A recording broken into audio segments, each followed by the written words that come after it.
집값이 오르면 돈 번다. 이런 환상을 가지면 안 된다.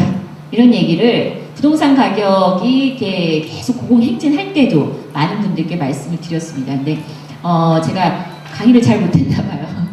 많은 분들이 예, 그런 강의를 열심히 했음에도 불구하고 부동산 투자를 많이 했고, 부동산 투자 많이 해서 우리나라 사람들이 돈 벌었나요? 몰라요. 번 거 같으세요? 해봤어야죠. 네. 집 사고 싶으셨죠? 혹은 여기에 집을 투자를 하신 분 안 계세요? 전혀? 내 집 예, 마련. 나는 집을 갖고 있다. 네, 손 들어보시겠어요? 많으시네요. 네. 집을 사실 때 이사 다니기 싫어서도 있지만, 그리고 또 어떤 이유가 있습니까? 집값이 오르면 돈을 벌었다. 예, 그리고 집을 사야만 재테크가 된다. 이런 생각 하셨었잖아요. 그쵸? 네.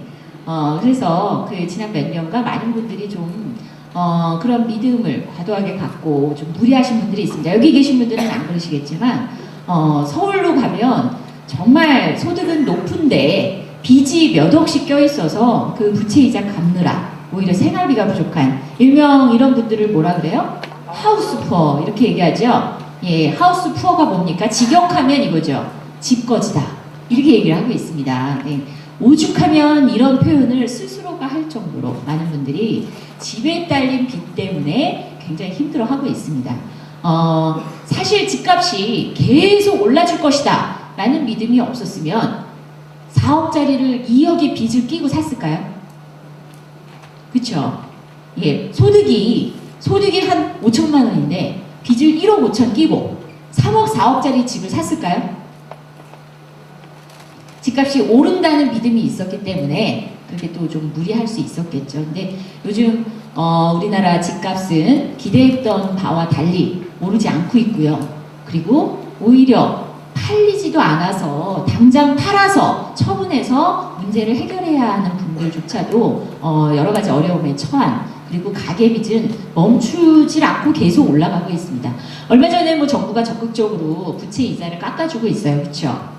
예, 뭐 변동금리로 그 돈을 빌려서 이자만 갖고 있었던 분들 같으면은 최근에 정부가 내놓은 대출, 그 안심대출이라는 상품으로 전환해서 좀 혜택을 볼 텐데, 문제는 좀 빚을 열심히 갚아보겠다 해서 원금도 같이 갚았던 분들은 여기서 소외가 됐고, 그렇죠? 그리고 담보대출이 아닌 일반 신용대출 혹은 저축은행에서 빌린 경우 여기서 또 소외됐고, 이런 분들 보면은 형편이 좀 더 어려운 경우도 많습니다. 그래서 더 어려운 분들한테 정부가 이자를 깎아주기보다 그래도 좀 먹고 살만한 사람한테 이자 깎아준 거 아니냐, 뭐 이렇게 불만을 토로하는 이야기들이 많은 것도 현실입니다. 하여튼 그만큼 이렇게 먹고 살만한 분들조차 정부가 적극적으로 개입하지 않으면 안 될 정도로 지금 가계부채가 심각한 상황이 됐습니다. 왜 이렇게 됐는지 어쨌든 지난 얘기지만 앞으로, 그리고 여전히 또 헷갈리고 있는 여러 가지 경제 현상에 대해서 우리가 헷갈리지 않고 줏대 있게 좀 위험하지 않은 선택을 하면서, 그래서 열심히 일해서 번 돈을 잘 모으고 잘 써야죠. 그쵸? 예, 까먹지 않는 거, 이것이 저는 사실 부자 되는 비법이다 이렇게 말씀드리는데, 이럴 수 있는 방법에 대해서 말씀을 드릴 겁니다. 근데 이렇게 하기 위해서는 몇 가지 그동안 우리가 흔들리고 헷갈렸던 그런 상식들을 좀 다시 뒤집어 보는 시간을 갖는 것이 필요할 것 같아요. 먼저 질문을 드릴게요. 여기는 4억짜리 집이 많지는 않죠? 예, 여기는 뭐 4억씩 나가는 집이 많지는 않을 겁니다. 근데 상상을 한번 해보죠. 여기 계신 그 어머니 아버님들이 조금 무리를 해서 4억짜리 집을 샀습니다. 예, 상상을 해보는 거예요. 4억짜리 집을 샀는데 세상에 2년 만에 이 집값이 6억이 됐습니다. 기분이 어떠시죠? 네, 기분이 어떠시죠? 예, 행복하세요? 네, 밤에 잠이 오실까요? 예, 기분이 너무 좋아서, 그쵸? 예, 그냥 맥주라도 한 잔 걸쳐야만 잠이 올 것 같은 흥분 상태가 되겠죠. 그러면 질문 좀 바꿔볼게요. 여기 계신 어머니, 아버님 집이 아니라 어머니, 아버님이 평상시 친하게 지내던 친구가 4억짜리 집을 샀는데 6억이 됐어요. 기분이 어떠시죠? 기분이 어떠십니까? 야, 그 친구 참 잘 됐다. 그리고 박수 쳐줄 수 있으십니까? 네. 예, 마음은 그렇지만 마음 한켠엔 또 어떻죠? 예, 우리 집은 전세 사는데 혹은 우리 집은 예, 집값이 제자리인데 친구네 집이 이렇게 올랐다. 그러면 마음으로는 박수를 쳐줘야 될 것 같은데 마음이 아니죠. 머리로죠. 머리로는 박수를 쳐줘야 될 것 같은데 마음은 어때요? 거꾸로 가요. 그러면 다시 질문을 드릴게요. 우리 집값이 오르면 기분이 좋고 그래서 흥분해서 잠이 안 오고 친구네 집값이 오르면 배가 아프고 네. 2억을 벌었습니까? 2억을 벌었나요?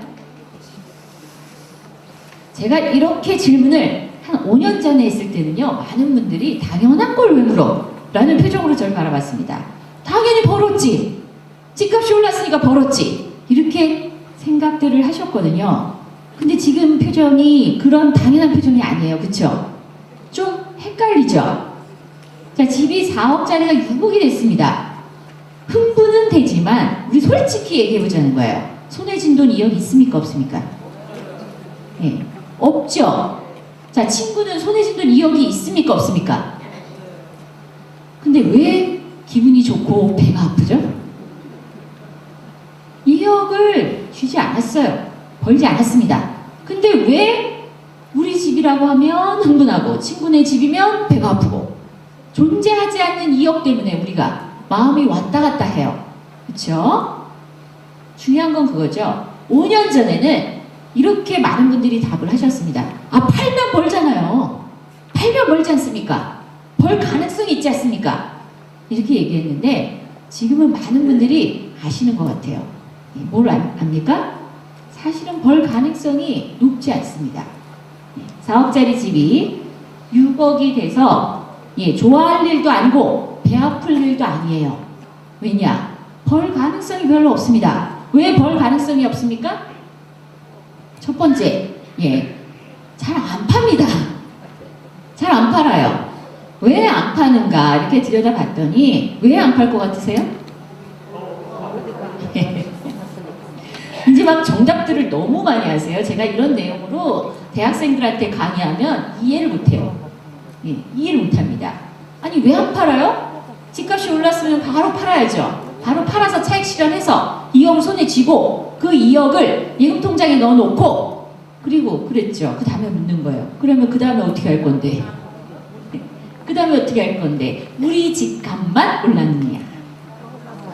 그쵸? 우리 집값만 오른 게 아니에요. 201호만 오르고 202호는 제자리입니까?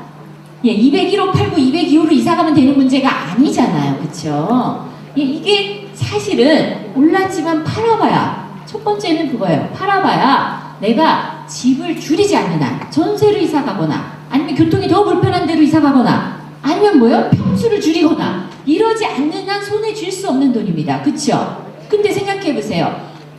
마음으로는 돈을 벌었다고 생각하는 사람이 집에 투자해갖고 재테크해갖고 성공했는데 내가 이거를 집을 팔아가지고 현금화시키고 집을 줄인다. 돈을 벌었으니까 부자가 됐으니까 집을 늘려야 되잖아요. 늘려도 모자랄 판에 집을 줄인다.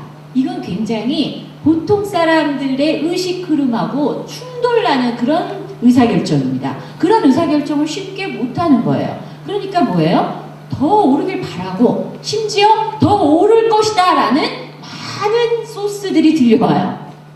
그래서 다시 질문을 드릴게요. 4억짜리가 6억이 됐는데요. 보니까 더 올라서 8억까지 될 것 같아요. 그러면 4억짜리가 6억이 됐는데 8억이 될 것 같은데 6억에 팔면 손해입니까? 아닙니까? 네, 다시 한번 여쭤볼게요. 손해입니까? 아닙니까?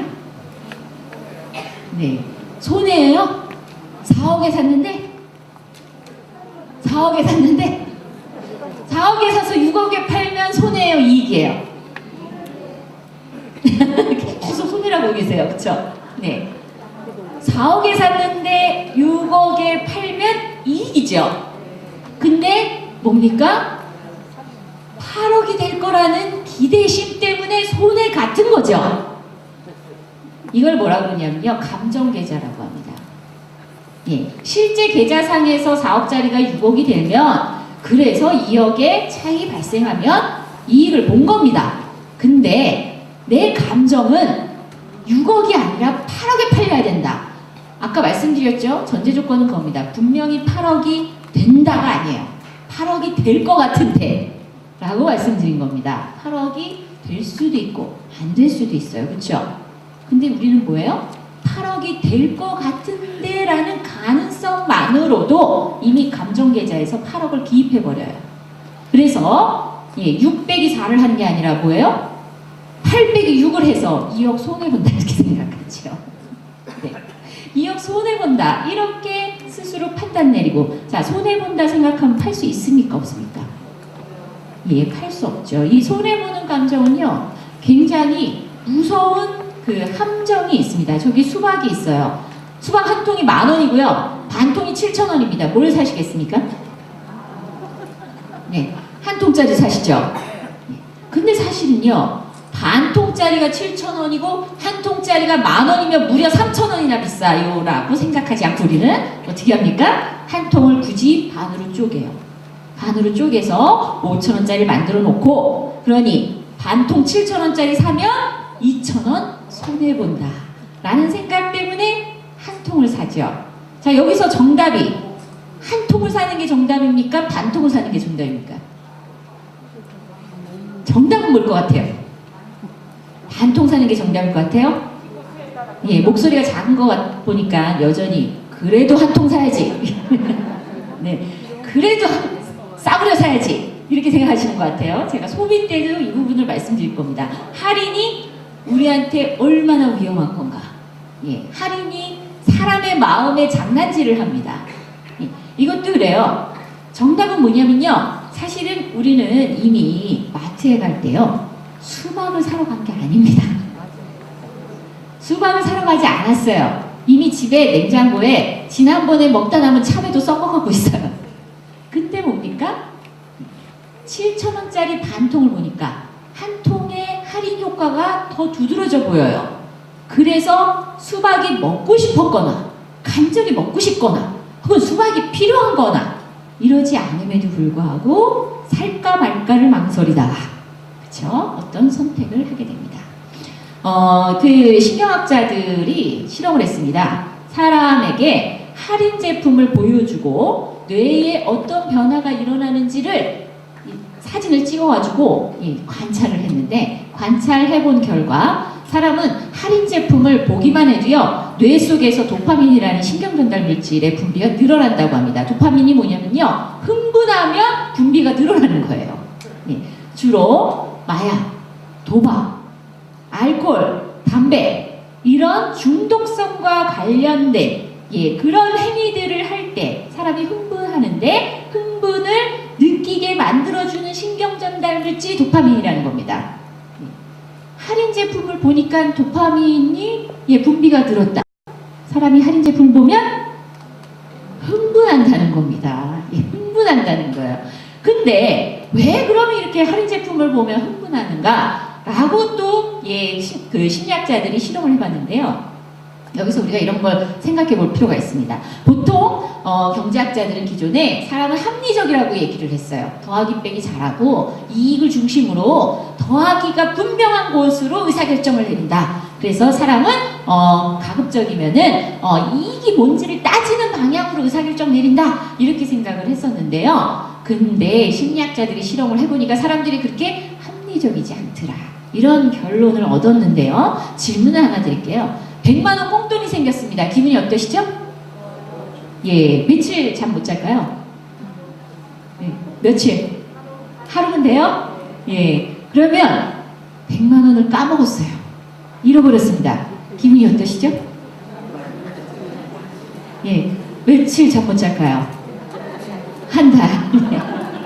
어머님들은 어떠세요? 한 달이면 100만 원 까먹은 거 잊어버리시겠습니까? 네. 우리나라 사람들은 진짜 진짜 손해보는 걸 못 참습니다.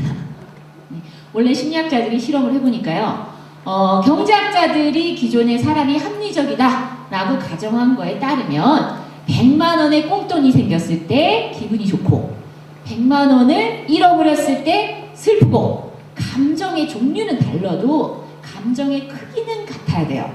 예, 이게 합리적인 겁니다. 그쵸? 플러스 마이너스 100이라는 숫자는 똑같잖아요. 똑같으니까 인간이 합리적이다 라는 얘기는 뭐냐면, 예, 기쁨의 크기와 슬픔의 크기가 같다 라고 경제학자들은 사람을 정의를 내렸던 거예요. 근데 심리학자들이 실험을 해봤더니 알고 보니까 같지 않더라. 뭐가 더 큽니까?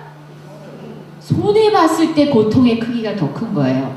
예, 심리학자들이 실험했을 때는요, 기쁨의 크기보다, 예, 이익에서 느끼는 기쁨의 크기보다 손해봤을 때 느끼는 고통의 크기가 2배 가까이 크다 이렇게 나왔는데요. 제가 많은 분들께 여쭤봤는데 우리나라 사람들은 한 100대 1일 것 같아요. 그 손실의 고통이 한 100 정도 큰 것 같아요. 예, 그리고 어머님들 연세가 더 클수록, 예, 더 클수록 이익보다 손실에 굉장히 크게 반응합니다. 예, 이걸 못 잊겠다 이러신 분들이 많아요. 사실 그만큼 우리나라 사람들은요, 많은 분들이 비합리적이다 이런 얘기입니다. 근데 걱정하실 거 없습니다. 어쨌든 강도의 차이가 있을 뿐이지 실험을 해봤더니 이건 보편적인 현상인 거예요.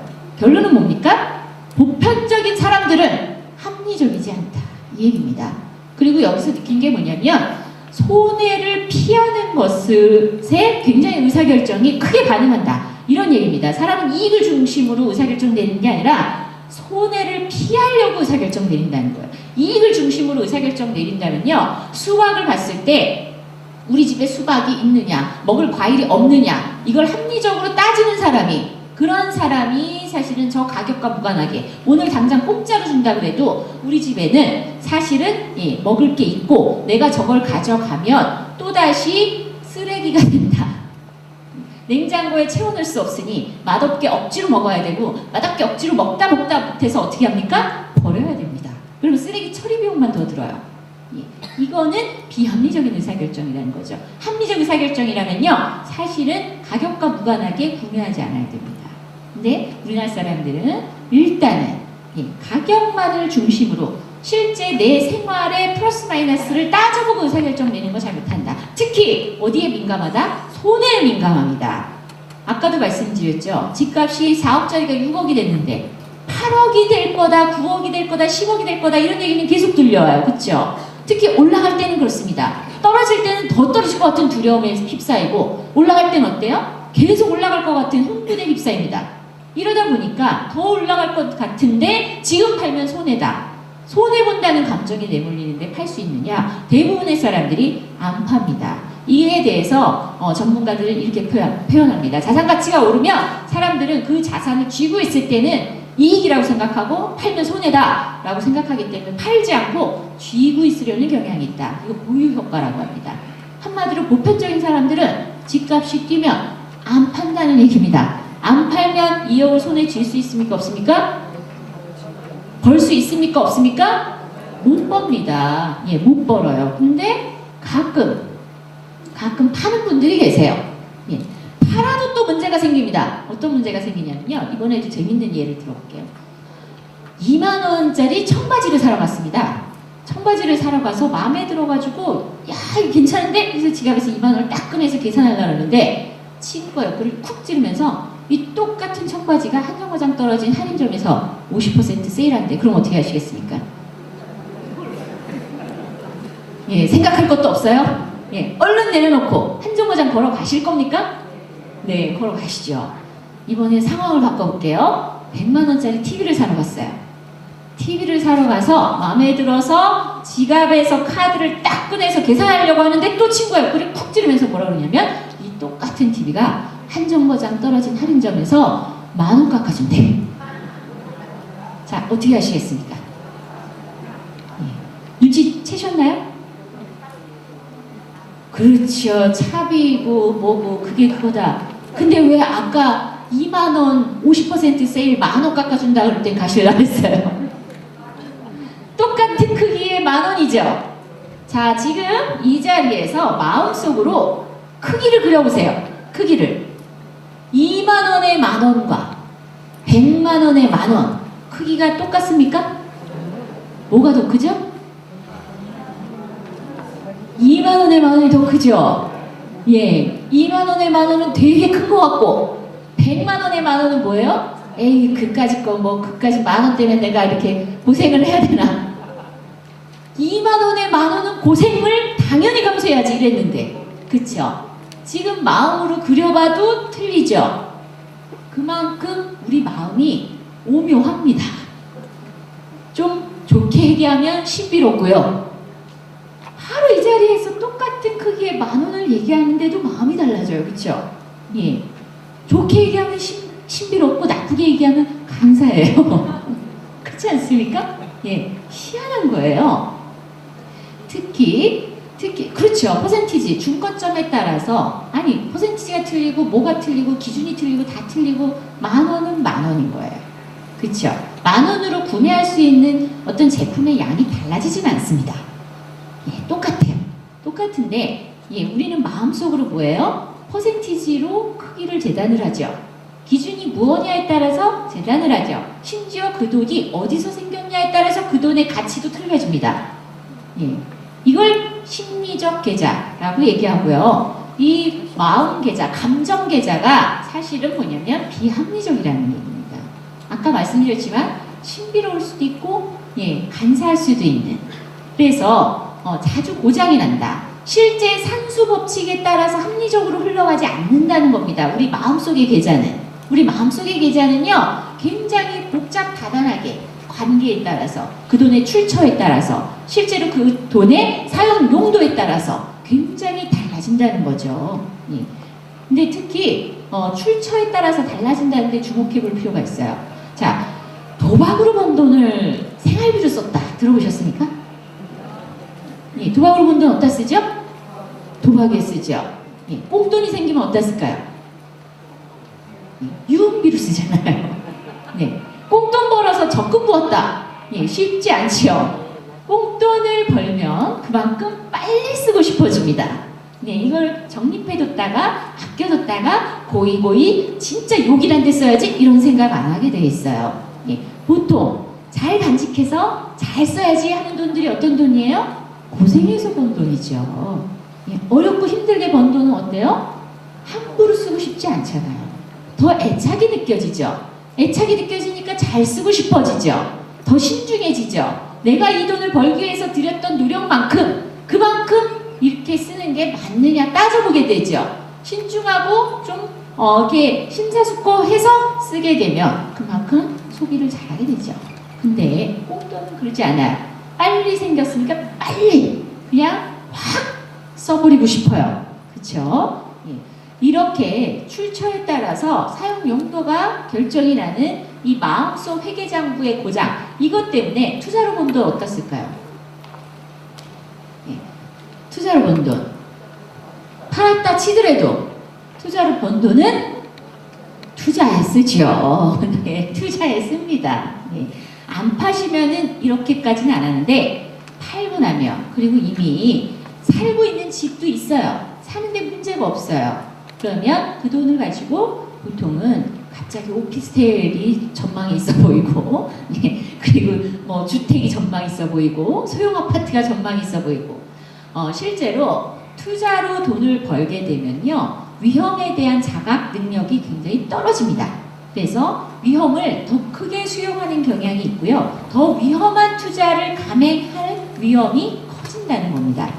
그래서 팔아도 벌기는커녕 사실상 오히려 더 위험해지는 경향이 있는데요. 이걸 조금 더 쉽게 가깝게 설명하면 어떤 분이 50만 원을 들고 은행에 가서 적금을 부으려고 했어요. 적금을 부으려고 했더니 은행원이 뭐라 그러냐면 아유 어머니 이자도 낮은데 무슨 저축을 해요. 저축하지 말고 요즘 펀드가 잘 나갑니다. 펀드 가입하세요. 이런 얘기를 하는 거예요. 네, 그런 얘기 옛날에 많이 들어보셨죠? 요즘은 그런 얘기는 안 듣죠? 그런 얘기는 안 듣는데 요즘은 또 보험을 들고 오시더라고요. 네. 은행 가서는요, 긴 거 가입하지 마세요. 은행 가서는 짧은 거 가입하십시오. 긴 거는 다 뭐냐면, 방카슈랑스라 그래서 그 뱅크랑 인슈어런스의 합성어, 한마디로 은행과 보험이 같이 결합된 상품, 은행에서 판매하는 보험 상품을 가입하시는 경우들이 너무 많습니다. 왜냐하면 은행도 돈을 벌어야 되잖아요. 그렇죠? 은행에서 돈이 많이 되는 상품은 적금이 아닙니다. 은행에서 돈을 많이 벌 수 있는 상품은 대출과 그 다음에 이런 보험 상품들이에요.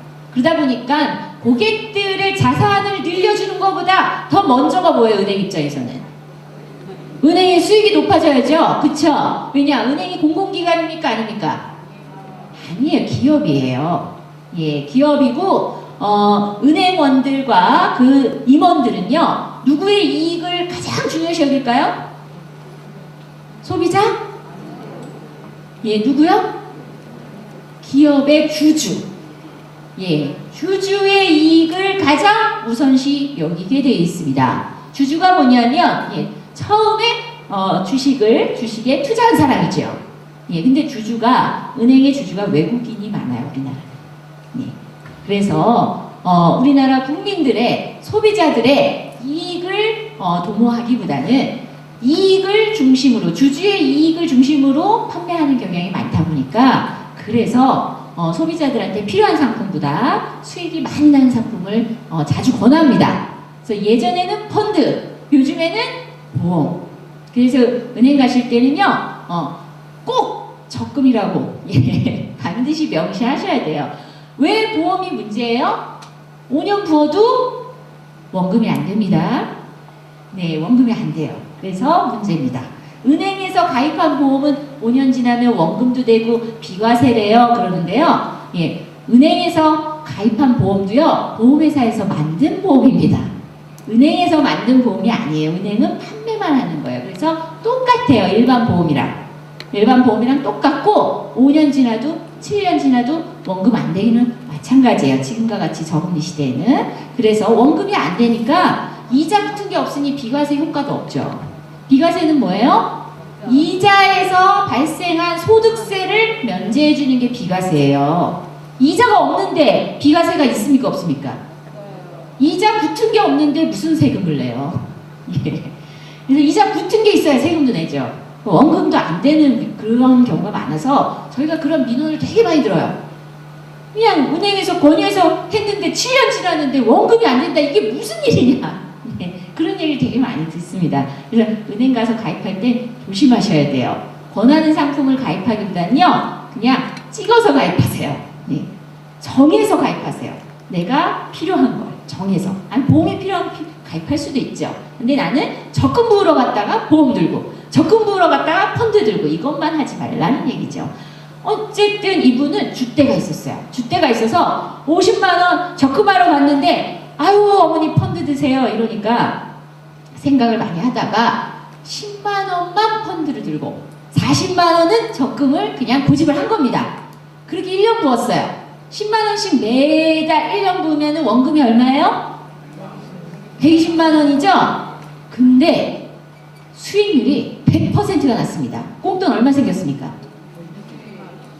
자, 120만원 꽁돈 생기면 기분이 어떠세요? 네, 120만원 꽁돈 생기면 기분이 좋을까요? 진짜요? 네, 진짜 좋을까요? 40만원은 적금이었어요. 이분은 기분 좋지 않고요. 네, 40만원을 펀드에 다 했으면 얼마 벌었어요? 펀드에 다 넣었으면 얼마 벌었습니까? 600만원 번 거였어요. 근데 은행원 얘기 안 듣고 그냥 고집 부리고 줏대 있게 한다고 했는데, 그래서 110만원밖에 못 벌었다. 그러니 480만원 손해봤다 이런 생각 들죠? 그러니 기분이 좋습니까? 안 좋습니까? 예, 안 좋죠. 손해봤다는 생각이 드니까요. 그럼에도 불구하고 아유, 그래도 120만원에 욕심 부리지 말고 만족해야지. 그냥 아유, 보너스 생겼다 이렇게 생각해야지. 그러고 있는데 또 친구가 와서 옆구리 쿡 찌르더니 뭐라 그러냐면, 내가 작년에 너랑 똑같은 상품에 100만원씩 부었잖아 이렇게 얘기합니다. 친구는 얼마 벌었어요? 친구는 1200만원 벌었어요. 친구 1200만원 버는 동안 나는 120만원 벌었는데 그래도 기분이 괜찮으세요? 안 괜찮아요. 안 괜찮습니다. 너무나 많은 사람들이 2007년에 이랬었어요. 예, 이러니까 어떻게 합니까? 이거 다 찾죠? 다 찾아서 어떻게 합니까? 뭉치죠? 뭉친 다음에 예, 펀드에 몰빵을 합니다. 몰빵을 해서 투자해서 기다리고 있는데 수익률이 또 올라요. 그럼 어떻게 되죠? 완전히 이성을 상실하죠. 예, 이성을 상실합니다. 2007년 얘기를 왜 하냐면요. 2007년 하반기에 12월에 실제로 적립펀드 누적 수익률이 4년 누적 수익률이 무려 600%였어요. 제가 없는 얘기를 하는 게 아니에요. 가상의 얘기를 하는 게 아니고요. 실제 그때 당시에 주식형 펀드 4년 누적 평균 수익률이 600%였어요. 그러니까 예, 100만 원을 부었으면은 얼마가 된 거예요?